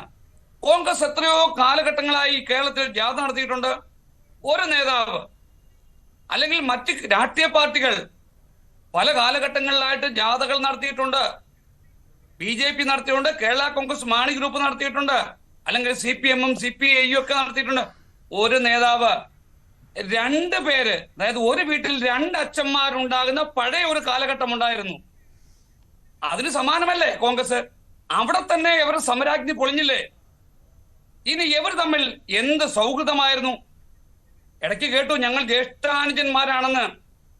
മൈ ഡിയർ, അതിന്റെ ബാക്കി ഞാൻ പൂരിപ്പിക്കുന്നില്ല. ആ മൈ ഡിയർ എന്ന് വിളിച്ച അത് നിങ്ങൾ ന്യൂസ് 18 റിപ്പോർട്ട് ചെയ്തിട്ടുണ്ടോ? ഇന്ന് തിരുവനന്തപുരത്ത് നടന്ന എന്താണ്? കോൺഗ്രസിനെ കേൾക്കാൻ ആളില്ല എന്നേ. കോൺഗ്രസിന്റെ സമരാജ്ഞിയുമായി ബന്ധപ്പെട്ട അവസാന പരിപാടിയിൽ പങ്കെടുക്കാൻ, അതായത് കോൺഗ്രസിനെ കേൾക്കുവാൻ ആളില്ലാതായി പോകുന്നു. കെ സുധാകരനെ കേൾക്കാൻ അല്ലെങ്കിൽ വി ഡി സതീശനെ കേൾക്കാൻ ആളില്ലാത്ത അവസ്ഥയിലേക്ക് ആ പരിപാടി മാറി എന്നുള്ളതാണ്. അവിടെയാണ് നിങ്ങൾ ചർച്ച ചെയ്യേണ്ടത്. എങ്ങനെ ഇവരെ കേൾക്കും? ഇവരെ കേട്ടാൽ I will go to BJP. ഞാൻ നാളെ BJPയിലേക്ക് പോകും. പക്ഷെ കോൺഗ്രസിനകത്ത് അല്ല ശ്രീ ആയുർബിജു, കോൺഗ്രസിനകത്ത് ഈ രീതിയിലുള്ള അഭിപ്രായ പ്രകടനങ്ങൾ ഇതൊന്നും ആദ്യമല്ലല്ലോ. ഇതൊക്കെ ആ പാർട്ടിയുടെ ഭാഗമായി എല്ലാ കാലത്തും ഉണ്ടല്ലോ. ഇപ്പോൾ വി ഡി സതീശനും കെ സുധാകരനുമാണെങ്കിൽ മുമ്പ് മറ്റു രണ്ടുപേരായിരിക്കും, അതിനു മുൻപ് രണ്ടുപേരായിരുന്നു. ആ രീതിയിൽ പോകുന്നതല്ലേ ആ പാർട്ടി തന്നെ. ഞാൻ പറഞ്ഞു വന്നതല്ല. അല്ലല്ല, എന്നെ താങ്കൾ എന്നെ മുഴുവിപ്പിക്കാൻ എനിക്ക് താങ്കൾ അവസരം തരണം. ഞാൻ വേണമെങ്കിൽ BJPയിൽ പോകുമെന്ന് പറഞ്ഞ ഒരു KPCC പ്രസിഡന്റ്, അദ്ദേഹത്തെ കേൾക്കാൻ കോൺഗ്രസ്സുകാർ ഇരിക്കില്ല എന്ന്. എങ്ങനെ ഇരിക്കും? നാളെ ഇവർ എവിടെ പോകുന്നു, എങ്ങോട്ട് പോകുന്നു എന്നുള്ള ചിന്തയാണ് കേരളത്തിലെ ജനാധിപത്യ വിശ്വാസികൾക്കുള്ളത്. അതുകൊണ്ടാണ് ആ ചർച്ചയിൽ അല്ലെങ്കിൽ അവിടെ തിരുവനന്തപുരത്ത് ഒഴിഞ്ഞ കസേരകളിലേക്ക് ഇവർക്ക് സംവദിക്കേണ്ടി വന്നത്. ഇവിടെ റിജേഷൊക്കെ ചില കാര്യങ്ങൾ പറഞ്ഞു. റിജേഷിന്റെ പത്തിലേക്ക് കേട്ടാൽ കഴിഞ്ഞ പ്രാവശ്യം 19 സീറ്റ് ഞങ്ങൾ നേടിയെന്ന് പറഞ്ഞു. റിജേഷ് ഈ ചർച്ചയിൽ ഉണ്ടെങ്കിൽ, ബഹുമാന റിജേഷെ, എന്റെ ഓർമ്മ ശരിയാണെങ്കിൽ 540 സീറ്റുകളുണ്ട് ഇന്ത്യയിൽ. നിങ്ങൾ എത്ര സീറ്റിൽ ഇപ്പോൾ മത്സരിച്ചു? എത്ര സീറ്റിൽ നിങ്ങൾ പാർലമെന്റിൽ അംഗങ്ങൾ നിങ്ങൾക്ക് എത്ര പേരുണ്ട്? എന്റെ ഓർമ്മ ശരിയാണെങ്കിൽ 20ഓ 25ഓ പേര്. എവിടെ ചെന്ന് നിൽക്കുന്നു നിങ്ങൾ കോൺഗ്രസ്? അതിലേക്കാണ് നിങ്ങൾ ചർച്ച നടത്തേണ്ടത്. നിങ്ങൾ കേരളത്തിൽ ഞങ്ങൾ 19 സീറ്റ് വാങ്ങി എന്ന് പറയുമ്പോൾ ശരിയാണ്, ഞങ്ങൾ അംഗീകരിക്കുന്നു. ഇനി ഞാൻ ചോദിക്കുന്നത്, റിജേഷ് മത്സരിക്കുവാൻ ധൈര്യമുണ്ടോ? സുധാകരന് ധൈര്യമുണ്ടോ? കെ മുരളീധരന് ധൈര്യമുണ്ടോ? ആർക്ക് ധൈര്യം? കൊടുക്കുന്ന സുരേഷിന് ധൈര്യമുണ്ടോ? ഞാൻ മത്സരിക്കാം കേരളത്തിൽ ഇന്ന മണ്ഡലത്തിൽ എന്ന് പറയുവാൻ തന്റെ ഇടമുള്ള ഏതെങ്കിലും MP-മാരുണ്ടോ? ആരുമില്ല. അവിടെയാണ് കാര്യങ്ങൾ ചെന്നെത്തി നിൽക്കുന്നത്. BJPയുമായി കച്ചവടത്തിനാണ് ഇവർ നിൽക്കുന്നത്. കേരളത്തിൽ അതിന് സാധ്യത കുറവായതുകൊണ്ട് പോകുന്നില്ല എന്നുള്ളതേ ഉള്ളൂ. ബഹുമാന ശ്രീകുമാർ സാർ രണ്ട് കാര്യങ്ങൾ പറഞ്ഞു. അദ്ദേഹം പറഞ്ഞ LDFന് അജണ്ട ഇല്ല എന്ന് പറഞ്ഞു. താങ്കൾ എന്തിന്റെ അടിസ്ഥാനത്തിലാണ് LDFന് അജണ്ട ഇല്ല എന്ന് പറയുന്നത്? 2 തവണയായി കേരളം ഭരിക്കുന്ന ഇടതുപക്ഷ ജനാധിപത്യ മുന്നണി കൃത്യമായ അജണ്ടകളോടുകൂടി മുന്നോട്ട് പോകുന്നു. ഞങ്ങളുടെ അജണ്ട എന്ന് പറഞ്ഞാൽ കേരളത്തിലെ ജനങ്ങളുടെ വികസനമാണ്, ജനങ്ങൾക്ക് വേണ്ടി നിൽക്കുക എന്നുള്ളതാണ്. ആ അജണ്ട ഞങ്ങൾ കൊണ്ടുപോകുന്നു.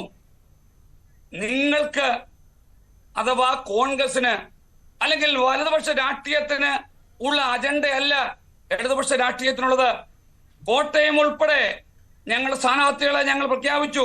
അല്ല ശ്രീ ആയുർബിജു, ഈ സ്ഥാനാർത്ഥി പ്രഖ്യാപനം നേരത്തെ നടത്തി എന്നുള്ളത് അത് പുതുമയല്ല എന്നുള്ളൊരു ഒരു പ്രസ്താവനകളാണല്ലോ മറ്റു പാനലിസ്റ്റുകൾ പറയുന്നത്. അതിലൊക്കെ വസ്തുതയില്ല. ഞാൻ അതിലേക്ക് തന്നെയാണ് വന്നത്.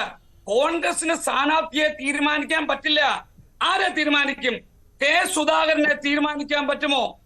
സുധാകരൻ നാളെ BJPയിൽ പോയാൽ എന്ത് ചെയ്യും? KC വേണുഗോപാൽ നാളെ BJP പോയാൽ എന്ത് ചെയ്യും? എന്തിന് തിരുവനന്തപുരത്ത് ഇവരുടെ വലിയ നേതാവുണ്ടല്ലോ, KPCC അല്ല AICC പ്രസിഡന്റ് സ്ഥാനത്തേക്ക് മത്സരിച്ച ശശി തരൂർ. ഈ ശശി തരൂരിനെ തിരുവനന്തപുരത്തെ ജനങ്ങൾ കോൺഗ്രസുകാർ വോട്ട് ചെയ്ത് വിജയിപ്പിച്ചാൽ ഇദ്ദേഹം BJPയോട് പോകില്ല എന്ന് ആര് കണ്ടു? അവിടെയാണ് പ്രശ്നം. ജനാധിപത്യ വിശ്വാസികൾക്ക് കോൺഗ്രസിനെ വിശ്വാസത്തിലെടുത്ത് വോട്ട് ചെയ്യാൻ സാധ്യമാകില്ല. അവിടെയാണ് ശ്രീകുമാർ സാർ പറഞ്ഞ ഇടതുപക്ഷത്തിന്റെ അജണ്ട. ഇനി ഇവിടെ പലരും പറഞ്ഞു മറ്റ് പല സ്റ്റേറ്റുകളിലൊക്കെ ഞങ്ങൾ പല രീതിയിൽ. എന്തുകൊണ്ട് കോൺഗ്രസിന് മറ്റ് സ്റ്റേറ്റുകളിൽ ആം ആദ്മി പാർട്ടി പോലുള്ള സംഘടനകളുമായി യോജിച്ചു പോകേണ്ടി വരുന്നു? നിങ്ങൾ റിജേഷ് ചർച്ച കേൾക്കുന്നുണ്ടല്ലോ. നിങ്ങൾ മുൻകാലങ്ങളിൽ ഒരു സീറ്റ് പോലും ഒരു വ്യക്തികൾക്ക് കൊടുക്കാതെ അല്ലെങ്കിൽ ഒരു രാഷ്ട്രീയ പാർട്ടിക്ക് കൊടുക്കാതെ അതിനുള്ള മറുപടി ഈ ഇന്ത്യ മുന്നണി ഉണ്ടാക്കുവാൻ കോൺഗ്രസ് എന്തിന് നേതൃത്വം നൽകി? അതായത് കോൺഗ്രസിന്റെ ഗതികേടെന്ന് നിങ്ങളില്ലേ ആ മുന്നണിയില്? ആ മുന്നണിയിൽ ഞങ്ങളുണ്ട്. അതെ, ഞങ്ങളുണ്ട്. ഞാൻ ഗതികേട് കോൺഗ്രസിന് മാത്രമേ ഉള്ളൂ? അല്ലല്ല, കോൺഗ്രസിന്റെ പരമഗതികേട്. അതിനപ്പുറത്ത് എന്താണ്? കോൺഗ്രസിന് മറ്റു പാർട്ടികൾക്കില്ല ആ ഗതികേടൊന്നും. അല്ല, കോൺഗ്രസിന് ഒറ്റയ്ക്ക് ഈ സംസ്ഥാന രാജ്യത്ത് മത്സരിക്കാനുള്ള ശക്തി ഉണ്ടെങ്കിൽ ഞങ്ങളെ ഒരു മുന്നണി വിളിക്കുമോ? വിളിക്കില്ല. അപ്പോൾ എന്തുകൊണ്ട് അതപ്പതിച്ചു പോയെന്നേ കോൺഗ്രസ്, മുച്ചൂട് മടിഞ്ഞു പോയി കോൺഗ്രസ്. ദേശീയ തലത്തിൽ കോൺഗ്രസിന് എന്ത് സംഭവിക്കുന്നു എന്നുള്ളൊരു ചോദ്യം ചോദിച്ചാൽ അതിന് സ്വയം ഉത്തരം പറയേണ്ടി വരും ഇടതുപക്ഷം. ആദ്യം ആ ഉത്തരം പറഞ്ഞ ശേഷമേ കോൺഗ്രസിലേക്ക് പോകാൻ പറ്റൂ. അല്ല, അപർണ, ദേശീയ തലത്തിൽ കോൺഗ്രസിന് എന്ത് സംഭവിക്കുന്നു എന്നുള്ളത് ഇടതുപക്ഷ ജനാധിപത്യ മുന്നണിയെ ബാധിക്കുന്ന വിഷയമല്ല. ഞങ്ങൾക്കൂടെ പ്രാതിനിധ്യമുള്ള ഒരു ഗവൺമെന്റ് വന്നാൽ ഇടതുപക്ഷ ജനാധിപത്യമുണ്ട്, നയങ്ങൾ നടപ്പിലാക്കാൻ പറ്റുന്ന ഒരു സംവിധാനം ഉണ്ടായാൽ ഞങ്ങൾ അതുമായി സഹകരിക്കും. ഇടതുപക്ഷത്തിന് പണ്ട് പ്രധാനമന്ത്രി പദം വെച്ച് നീട്ടിയപ്പോൾ വാങ്ങാത്ത കമ്മ്യൂണിസ്റ്റ് പാർട്ടിയാണ്. ശരി, ഓക്കെ, ഞാൻ തിരികെ എത്താം. ഇതിനുള്ള മറുപടി എന്തായാലും നിജേഷാണ് പറയുന്നത്. ഞാൻ നിജേഷ് വരുന്നതിന് മുൻപ് ഞാൻ അഡ്വക്കേറ്റ് ജയസൂര്യൻ, ഒരുപാട് സമയമായി അദ്ദേഹത്തിലേക്ക് ചെല്ലാൻ, അതിൽ ഖേദിക്കുന്നു. ഈ ലേറ്റ് ആയി പോയതിൽ മറ്റ് ഈ സമരാഗ്നിയുടെ വാർത്തകൾ വന്നുകൊണ്ടാണ്. ശ്രീ എസ് ജയസൂര്യൻ, എന്തുകൊണ്ട് കോൺഗ്രസ് സ്ഥാനാർത്ഥി പ്രഖ്യാപനം നീളുന്നു എന്ന് ചോദിക്കുന്നതിന് മുൻപ് സ്വാഭാവികമായിട്ടും അതേ ചോദ്യം BJP-യിലേക്ക് ചോദിക്കേണ്ടായി വരും. BJP-ക്ക് തൃശ്ശൂരിൽ മാത്രം സ്ഥാനാർത്ഥി മതി എന്നുള്ളൊരു തീരുമാനമൊന്നും എടുത്തിട്ടില്ലല്ലോ അല്ലേ? BJP-യുടെ സ്ഥാനാർത്ഥി നിർണയത്തെ സംബന്ധിച്ചുള്ള വാർത്തകൾ ഏതാനും മണിക്കൂറുകൾക്കുള്ളിൽ നിങ്ങൾക്ക് സംപ്രേഷണം ചെയ്യാൻ അവസരമുണ്ടാവും. ഏതായാലും ഞാൻ അപർണയെ അഭിനന്ദിക്കുകയാണ് ഈ ഒരു വിഷയം ഇന്ന് ചർച്ചയ്ക്കെടുത്തത്. കാരണം ഇത് വളരെ സുപ്രധാനമായ ചർച്ച നടക്കേണ്ട ഒരു സംസ്ഥാനം കേരളമാണ്. കോൺഗ്രസ് എന്ന് പറയുന്ന പാർട്ടിക്ക് 2 അക്കം തികച്ച് MP-മാരെ സംഭാവന ചെയ്ത ഇന്ത്യയിലെ ഒരേ ഒരു സംസ്ഥാനം, അതാണ് കേരളം. വേറൊരു സംസ്ഥാനത്തും 2 അക്കം തികച്ച് MP-മാരുണ്ടായിട്ടില്ല. ഇനി ആ കോൺഗ്രസിനെ അധികാരത്തിൽ എത്തിക്കണമെങ്കിൽ ആ കോൺഗ്രസിന് ഏറ്റവും ശക്തമായ പിന്തുണ കൊടുക്കാൻ കഴിയുന്ന വലിയ പാർട്ടി എന്നുള്ള നിലയിൽ സ്വയം ആത്മവിശ്വാസത്തോടെ നിൽക്കുന്ന രണ്ടാമത്തെ പാർട്ടിയാണ് CPIM. ആ CPIM-ന് കോൺഗ്രസിനെ ഒന്ന് സഹായിച്ച് പ്രധാനമന്ത്രി പദത്തിൽ എത്തിക്കണമെങ്കിൽ വേറെ ഒരിടത്തൊന്നും സീറ്റ് കിട്ടാനില്ല, അതും കേരളത്തിൽ നിന്ന് തന്നെ കിട്ടണം. ഈ സാഹചര്യത്തിൽ ഇവർ രണ്ടുപേരും ഇന്ത്യ മുന്നണിയുടെ ഘടകകക്ഷികളാണ് താൻ. അങ്ങനെയെങ്കിൽ ഈ ഇന്ത്യ മുന്നണിയിലെ ഘടകകക്ഷികൾ ഈ കേരളത്തിൽ എന്തിനാണ് തമ്മിൽ തല്ലി അവരുടെ ചാൻസ് കളയുന്നത്? കാരണം ഇവരുടെ രണ്ടുപേരുടെയും പൊതുലക്ഷ്യം BJP-യെ താഴെ ഇറക്കുക, നരേന്ദ്രമോദി വീണ്ടും അധികാരത്തിൽ വരുന്നത് തടയുക. അപ്പൊ നരേന്ദ്രമോദി അധികാരത്തിൽ വരുന്നത് തടയാൻ വേണ്ടിയും BJP ഭരണത്തെ താഴെ ഇറക്കാൻ വേണ്ടിയുമാണ് CPIM-ഉം കോൺഗ്രസും പ്രതീക്ഷിക്കുന്നതെങ്കിൽ, ലക്ഷ്യം വെക്കുന്നതെങ്കിൽ നിങ്ങൾ ഒന്നിച്ചു നിന്നുകൊണ്ട് ഈ 20 സീറ്റ് അങ്ങ് വീതിച്ചെടുത്ത് BJP-യെ പരാജയപ്പെടുത്തുകയല്ലേ വേണ്ടത്? അതല്ലേ അതിന്റെ ലോജിക്ക്, കേരളത്തിൽ മനുഷ്യന് മനസ്സിലാകുന്ന ലോജിക്ക്. അതിന് പകരം ഈ പറഞ്ഞ 2 മുന്നണികൾക്കും അവരുടെ സ്വന്തം സ്ഥാനാർത്ഥിയെ പോലും നിർണ്ണയിക്കാൻ കഴിയാത്ത വിധം റിമോട്ട് കൺട്രോളിലാണ് ഇന്ന്. നമുക്കിന്നറിയാം, ഇവിടെ കിരൺ ബാബുവും അതുപോലെ തന്നെ വിജേഷും ഒക്കെ ഇവിടെ പറഞ്ഞപ്പോ സൂചിപ്പിച്ചൊരു കാര്യമുണ്ട്, പല സമവാക്യങ്ങളും നോക്കണം എന്ന് പറഞ്ഞാൽ അതിന്റെ അർത്ഥം കോൺഗ്രസിന്റെ നേതൃത്വം ഓട്ടോറിക്ഷ ഓടിക്കുന്ന ഡ്രൈവറെ പോലെയാണ്. ഓട്ടോറിക്ഷ എങ്ങോട്ട് പോകണമെന്ന് ഡ്രൈവർ അല്ല. BJP-ക്ക് പക്ഷെ അതിന്റെ ഒന്നും ആവശ്യം ഉണ്ടായിരുന്നില്ല. പക്ഷെ BJP സ്വാഭാവികമായിട്ടും പ്രഖ്യാപനത്തിലേക്ക് കടന്നിട്ടില്ലല്ലോ. ഇത് പറയുമ്പോൾ തിരിച്ചു അങ്ങോട്ടും ചോദിക്കണമല്ലോ ചോദ്യം. തീർച്ചയായിട്ടും BJP-യെ സംബന്ധിച്ചിടത്തോളം ഞാൻ പറഞ്ഞു കഴിഞ്ഞു, മണിക്കൂറുകൾക്കുള്ളിൽ ആ വാർത്ത പുറത്തു വരും. ഇപ്പോൾ അതിനുള്ള ചർച്ച ഡൽഹിയിൽ നടന്നുകൊണ്ടിരിക്കുകയാണ്, കമ്മിറ്റി കൂടിക്കൊണ്ടിരിക്കുകയാണ്. കൃത്യമായിട്ട് ആ വാർത്ത പുറത്തു വരാൻ മണിക്കൂറുകൾ പോലും വേണ്ടിവരില്ല. മണ്ഡലത്തിൽ 2ാം സ്ഥാനം കിട്ടിയ തിരുവനന്തപുരത്ത് പോലും ചിത്രം ഇതുവരെ വ്യക്തമായിട്ടില്ല. ഇനിയിപ്പോ വരട്ടെ, പക്ഷെ ഇതുവരെ വ്യക്തമായിട്ടില്ല. കോൺഗ്രസിനും പറയാവുന്നതേ ഉള്ളൂ. BJP-യുടെ സ്ഥാനാർത്ഥി പ്രഖ്യാപനം ഉണ്ടായിട്ടില്ലല്ലോ എന്ന് കോൺഗ്രസിനും പറയാവുന്നതേ ഉള്ളൂ. ദേശീയ പാർട്ടികളുടെ ഒരു പ്രൊസീജിയർ എങ്ങനെയാണ് എന്ന് പറയാവുന്നതേ ഉള്ളൂ. കോൺഗ്രസ് അപർണ അങ്ങനെയല്ല, കോൺഗ്രസ് പറയാവുന്ന പോലെയല്ല. കോൺഗ്രസ് ഇന്നൊരു പ്രാദേശിക പാർട്ടിയായിട്ട് മാറിക്കഴിഞ്ഞു. ഇന്ന് കോൺഗ്രസ് മത്സരിക്കുന്ന തൃണമൂൽ കോൺഗ്രസിനേക്കാൾ കൂടുതൽ സീറ്റ് കിട്ടുമോ, DMK-യേക്കാൾ കൂടുതൽ സീറ്റ് കിട്ടുമോ എന്നുള്ളതാണ് കോൺഗ്രസിന്റെ ആശങ്ക. BJP അങ്ങനെയല്ല, ഇന്ത്യ മുഴുവൻ പറഞ്ഞു നിൽക്കുന്ന ഒരു പാർട്ടിയാണ്. ഞാൻ അതിനെപ്പറ്റി പറയേണ്ട കാര്യമില്ല. അപ്പൊ ഇന്ത്യയെ സംബന്ധിച്ചിടത്തോളം മുഴുവൻ പാർലമെന്റ് സീറ്റിലും മത്സരിക്കുന്ന ഒരു മുന്നണി. അങ്ങനെയല്ലല്ലോ ഇന്ത്യ മുന്നണി. മുഴുവൻ പാർലമെന്റ് സീറ്റിലും മത്സരിക്കാൻ ഇന്ത്യ മുന്നണിയില്ലല്ലോ, കോൺഗ്രസ് ഇല്ലല്ലോ, CPM ഇല്ലല്ലോ. ഇതിൽ ഏതെങ്കിലും ഒരു ഘടകകക്ഷിയുണ്ടോ? ഇല്ലല്ലോ. അപ്പോൾ മുഴുവൻ പാർലമെന്റ് സീറ്റിലും മത്സരിക്കുന്ന ഒരു മുന്നണിയെ സംബന്ധിച്ചിടത്തോളം അതിന്റെ നടപടിക്രമങ്ങൾ പൂർത്തിയാക്കി ഇന്ന് രാത്രി തന്നെ അതിന്റെ പ്രഖ്യാപനം വരും. സംശയമൊന്നും വേണ്ട ആ കാര്യത്തിൽ. പക്ഷെ കോൺഗ്രസ് അങ്ങനെയല്ല. ആകെപ്പാടെ ശ്രദ്ധിക്കേണ്ടത് 2ഓ 3ഓ സംസ്ഥാനമാണ്. അത് ഇപ്പൊ കേരളമാണ് ഏറ്റവും കൂടുതൽ സീറ്റ് കിട്ടുന്ന കോൺഗ്രസിന്റെ സംസ്ഥാനം. അവിടെ തന്നെയാണ് CPM-ന് ഏറ്റവും കൂടുതൽ സീറ്റ് കിട്ടുന്നത്. അത് കഴിഞ്ഞാൽ 2 or 3 സംസ്ഥാനത്ത് നിന്നേ കോൺഗ്രസിന് കിട്ടാനുള്ളൂ. അല്ല, കേരളത്തിൽ ആത്മവിശ്വാസം ഉണ്ടെന്നേ, കേരളത്തിൽ ആത്മവിശ്വാസമുണ്ട്. അത് കഴിഞ്ഞ തവണത്തെ തെരഞ്ഞെടുപ്പിന്റെ പോലെയുള്ള ആത്മവിശ്വാസം കേരളത്തിൽ ഉണ്ടെന്നാണല്ലോ നിജേഷ് അടക്കം പറയുന്നത്. അതുകൊണ്ട് ലേറ്റായി വന്നാലും ലേറ്റസ്റ്റ് ആയിട്ട് വന്നാൽ മതി സ്ഥാനാർത്ഥി പട്ടിക എന്ന് കോൺഗ്രസ് വിചാരിക്കുന്നുണ്ടാകും. ആ ആത്മവിശ്വാസം CPM-നുമുണ്ട്. ഇവർ രണ്ടും ഒരു മുന്നണിയിലെ ഘടകകക്ഷികളുമാണ്. അപ്പോൾ ഈ ആത്മവിശ്വാസവും തമ്മിൽ എന്തിനാ ഏറ്റുമുട്ടുന്നതെന്നാണ് ജനങ്ങളുടെ ചോദ്യം. അതാണ് BJP-യുടെയും ചോദ്യം. അപ്പോൾ മുന്നണിയാണെങ്കിൽ ഒറ്റക്കെട്ടായി നിന്നുകൊണ്ട് ഞങ്ങൾ BJP-യെ തോൽപ്പിക്കുന്നു എന്ന് പറയാത്തത് എന്തുകൊണ്ടാണ്? കേരളത്തിൽ BJP-യെ തോൽപ്പിക്കേണ്ട കാര്യമില്ലല്ലോ. കേരളത്തിൽ BJP-ക്ക് MP-മാരില്ല, MLA-മാരില്ല. അപ്പം കേരളത്തിൽ BJP-യെ തോൽപ്പിക്കേണ്ടാത്ത ഒരു സാഹചര്യത്തിൽ അങ്ങനെ ഒരു സംസ്ഥാനത്തെങ്കിലും ഇവർക്ക് യോജിച്ച് നിന്നുകൊണ്ട് മത്സരിച്ച് BJP-യുടെ സാധ്യതയ്ക്കെതിരെ മത്സരിക്കാൻ ഒരു അവസരം കിട്ടിയതാണ്. അതെന്തുകൊണ്ട് ഇവർ ഉപയോഗിക്കുന്നു? ഞാൻ തിരികെ എത്താം. ശ്രീ ജയസൂര്യൻ കൂടെ വളരെ പെട്ടെന്ന് ഒരു ചെറിയ ഇടവേള അത്യാവശ്യമായതുകൊണ്ട്.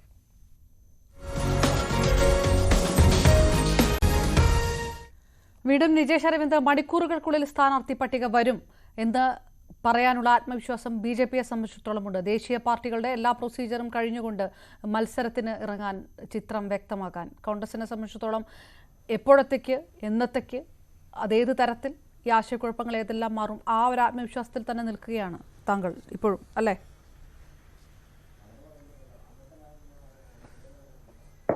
ദയവ് ചെയ്ത് അപർണ എന്നിൽ ആത്മവിശ്വാസക്കുറവ് അടിച്ചേൽപ്പിക്കരുത്, കോൺഗ്രസ് പാർട്ടിയിലും അടിച്ചേൽപ്പിക്കരുത്. ഞങ്ങൾക്കൊരു ആത്മവിശ്വാസക്കുറവുമില്ല, കൺഫ്യൂഷനുമില്ല. സ്ഥാനാർത്ഥികൾ ആവശ്യമുള്ള സമയത്ത് തെരഞ്ഞെടുപ്പ് പ്രഖ്യാപിക്കുന്നതിനനുസരിച്ച് സ്ഥാനാർത്ഥി പട്ടിക വരും. ആ രീതിയിൽ ഞങ്ങൾ മാറ്റം വരുത്താൻ ഉദ്ദേശിക്കുന്നില്ല. ഏതെങ്കിലും ഒരു രാഷ്ട്രീയ പാർട്ടി സ്ഥാനാർത്ഥിയെ പ്രഖ്യാപിച്ചു എന്നുള്ളത് കൊണ്ട് വളരെ ധൃതി പിടിച്ച് സ്ഥാനാർത്ഥിയെ പ്രഖ്യാപിച്ച് അവരോട് ഓട്ട മത്സരത്തിൽ നടത്താൻ ഞങ്ങളില്ല. ഇതൊരു ജനകീയ തെരഞ്ഞെടുപ്പാണ്.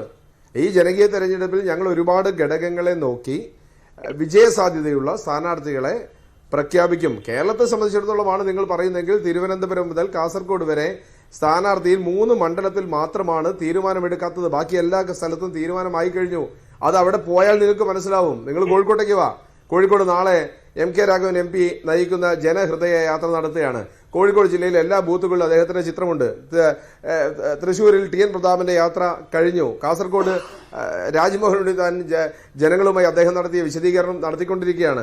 അപ്പൊ ആ കാര്യത്തിലൊന്നും ഞങ്ങൾ ഹൈബിയുടെ പരിപാടി നടന്നുകൊണ്ടിരിക്കുന്നു. ഞങ്ങൾക്ക് ഒരു സംശയമില്ല. നിങ്ങൾക്ക് എന്തെങ്കിലും സംശയമുണ്ടെങ്കിൽ അല്ല, ഞാൻ വളരെ ക്ലിയർ. അല്ല, അപർണ ഇനിയെങ്കിലും ആ വാക്ക് ആവർത്തിക്കരുത്. ഞാൻ റിക്വസ്റ്റ് ചെയ്യാണ്. ആശയക്കുഴപ്പമില്ല. KPCC പ്രസിഡന്റാണ് കണ്ണൂരിലെ MP. അദ്ദേഹം മത്സരിക്കണമോ എന്ന കാര്യത്തിൽ തീരുമാനമായിട്ടില്ല. അത് ആശയക്കുഴപ്പമല്ല, അതൊരു തീരുമാനത്തിന്റെ പ്രശ്നമാണ്. 2, ആലപ്പുഴയിൽ ആര് മത്സരിക്കണം എന്നുള്ളതാണ്. ആലപ്പുഴയിൽ കഴിഞ്ഞ തവണ ഞങ്ങൾ തോറ്റു. ഈ തവണ ഞങ്ങൾ ആര് മത്സരിക്കണം, അവിടെ KC വേണുഗോപാൽ MP മത്സരിക്കണം എന്നൊരു ആവശ്യമുണ്ട്. അത് അഖിലേന്ത്യാ സാഹചര്യത്തിൽ ഓർഗനൈസേഷൻ ചാർജുള്ള ജനറൽ സെക്രട്ടറി മത്സരിക്കണമോ വേണ്ടയോ എന്ന തീരുമാനമെടുക്കേണ്ടത് ഹൈക്കമാൻഡാണ്. 3ാമത്തത് രാഹുൽ ഗാന്ധിയാണ്. ഞങ്ങൾക്ക് ആശയക്കുഴപ്പമില്ല. രാഹുൽ ഗാന്ധി എവിടെ മത്സരിക്കണമെന്ന് തീരുമാനിക്കേണ്ടത് ഞങ്ങളെ സംബന്ധിച്ചിടത്തോളം ഹൈക്കമാൻഡാണ്. അത് ആശയക്കുഴപ്പമെന്നല്ല പറയാ, അത് തീരുമാനമാണ്. അത് ആവശ്യമായ ചർച്ചകൾ ഞങ്ങൾ തീരുമാനിക്കും. അത് ചർച്ച ചെയ്യേണ്ടത് അഖിലേന്ത്യാ അടിസ്ഥാനത്തിലാണ്. ആ BJP സ്ഥാനാർത്ഥിക്ക് ഞങ്ങൾ പ്രാദേശിക പാർട്ടിയാണെന്നൊക്കെ പറയും. പിന്നെ നിങ്ങൾ എന്തിനാഹേ ഓടി നടന്ന് കോൺഗ്രസ് നേതാക്കന്മാരെ ഊറ്റാൻ നിൽക്കുന്നത്? എന്തിനാണ് നിങ്ങൾ കോൺഗ്രസിന്റെ അക്കൗണ്ടിൽ നിന്ന് പൈസ എടുക്കാൻ നിൽക്കുന്നത്? എന്തിനാണ് നിങ്ങൾ ലോകം മുഴുവൻ ഓടി നടന്ന് രാഹുൽ ഗാന്ധിയെ തെറി പറയുന്നത്? എന്തിനാണ് നിങ്ങൾ ഈ കുടുംബ പാരമ്പര്യം എന്ന് പറഞ്ഞുകൊണ്ട് നെഹ്റു മുതൽ ഇങ്ങോട്ടുള്ള ആളുകൾ മുഴുവൻ തെറി പറയുന്നത്? ഞങ്ങൾ ഏതെങ്കിലും ഒരു മൂലയിലെ ഒരു രാഷ്ട്രീയ പാർട്ടിയാണെങ്കിൽ നിങ്ങൾ എന്തിന് ഞങ്ങളെ പേടിക്കണം? നിങ്ങൾ എന്തിന് നരേന്ദ്രമോദി, അപർണയുടെ വാക്ക് കടമെടുത്ത് പറഞ്ഞാൽ സ്റ്റേജുകളിൽ നിന്ന് സ്റ്റേജുകളിലേക്ക് ഓടുന്ന നരേന്ദ്രമോദിയെ കാണുന്നു എന്തിന്? അദ്ദേഹം ഈ പ്രാദേശിക പാർട്ടിയുടെ നേതാവായ രാഹുൽ ഗാന്ധിയെ തെറി പറഞ്ഞുകൊണ്ടിരിക്കുന്നു, ചീത്ത വിളിച്ചുകൊണ്ടിരിക്കുന്നു. ഞങ്ങളതേ ചോദിക്കുന്നുള്ളൂ. ഞങ്ങളെ സംബന്ധിച്ച് അതിൽ ആശയക്കുഴപ്പമില്ല. രാഹുൽ ഗാന്ധി എവിടെയാണ് എന്ന ചോദ്യത്തിന് ഉത്തരം അപർണ മനസ്സിലാക്കിക്കോ. നരേന്ദ്രമോദി എന്ന പ്രധാനമന്ത്രി തിരിഞ്ഞു നോക്കാത്ത ആയിരക്കണക്കിന് ആളുകൾ ഇന്നും ദുരിതാശ്വാസ ക്യാമ്പിൽ താമസിക്കുന്ന 6 മാസക്കാലം ഇന്ത്യയുടെ ചരിത്രത്തിൽ മൃതശരീരം മോർച്ചറിയിൽ വെച്ച ശവസംസ്കാരം അനുവദിക്കാത്ത മണ്ണിലാ രാഹുൽ ഗാന്ധി പോയത്. അവിടെ പോകാനുള്ള ധൈര്യം നിങ്ങൾ പറഞ്ഞ രാജ്യത്തിന്റെ പ്രധാനമന്ത്രിക്കില്ല. അത് ആദ്യം അപർണ മനസ്സിലാക്കുക. മാധ്യമ പ്രവർത്തനത്തിന്റെ ഭാഗമായിട്ട് മനസ്സിലാക്കുക. നിങ്ങൾ പോവാത്തിടത്ത് ഞങ്ങൾ പോവും. നിങ്ങൾ പോവാൻ പേടിക്കുന്നിടത്ത് ഞങ്ങൾ പോവും. നിങ്ങൾ തടയുന്നിടത്ത് ഞങ്ങൾ പോവും. അതാണ് കോൺഗ്രസിന്റെ രാഷ്ട്രീയ പ്രവർത്തനം. അത് എത്ര താഴോട്ട് പോയാലും, എത്ര ഇല്ലാതായാലും ജനങ്ങളോടൊപ്പം, വേദനിക്കുന്നവരോടൊപ്പം, പാർശ്വവൽക്കരിക്കുന്നവരോടൊപ്പം കോൺഗ്രസ് ഉണ്ടാവും. ഒരു സംശയം പോയിട്ടില്ല മിസ്റ്റർ ജയസൂര്യൻ. ഇന്നും പോയിട്ടില്ല. അതിനുള്ള ആർജവും നട്ടലും നരേന്ദ്രമോദി എന്ന് പറയുന്ന മനുഷ്യനില്ല. എഴുതി വെച്ചോ, കുറിച്ചു വെച്ചോ. പണത്തിന്റെ മുകളിൽ അഹങ്കരിക്കാൻ നിങ്ങൾക്ക്, അദാനിയുടെ മുകളിൽ അഹങ്കരിക്കാൻ നിങ്ങൾക്ക്, പക്ഷെ പാവപ്പെട്ട ജനതയുടെ അടുത്ത് പോകാനുള്ള ആർജവമോ നട്ടല്ലോ നരേന്ദ്രമോദി എന്ന മനുഷ്യനില്ല. എഴുതി വെച്ചോ. പക്ഷേ സ്ഥാനാർത്ഥി നിർണയ പ്രഖ്യാപനവുമായി ബന്ധപ്പെട്ട് നീളുന്ന തീരുമാനം, ആ തീരുമാനമാണ് അനിശ്ചിതത്വം എന്നും ആശയക്കുഴപ്പം എന്നും കൂടി വിവക്ഷിച്ചതെന്ന് ഒരിക്കൽ കൂടി പറയുന്നു. അത് പ്രചാരണത്തിന് ഉള്ള മുൻതൂക്കം കോൺഗ്രസിന് കുറയ്ക്കുന്നില്ലേ എന്നുള്ള ചർച്ച തന്നെയായിരുന്നു. വളരെ പെട്ടെന്ന് ആ അനിശ്ചിതത്വം മാറുമെങ്കിൽ ഏത് രീതിയിലാണ് പ്രചാരണത്തിന് അടുത്ത ഘട്ടം നടക്കുക എന്ന് ഉറ്റുനോക്കേണ്ടിയിരിക്കുന്നു. സമയപരിമിതി കൊണ്ടാണ് വീണ്ടും അതിഥികളിലേക്ക് വരാൻ കഴിയാത്തത്. അതിൽ ഖേദിക്കുന്നു. വളരെയധികം നന്ദി നിജേഷ് അരവിന്ദ്, എൻ ശ്രീകുമാർ, ഒപ്പം ആയുർബിജു, അഡ്വക്കേറ്റ് എസ് ജയസൂര്യൻ ചർച്ചയ്ക്കൊപ്പം ചേർത്തതിന്. പൂർണ്ണമാകുകയാണ് അന്ത്യചർച്ച. നമസ്കാരം.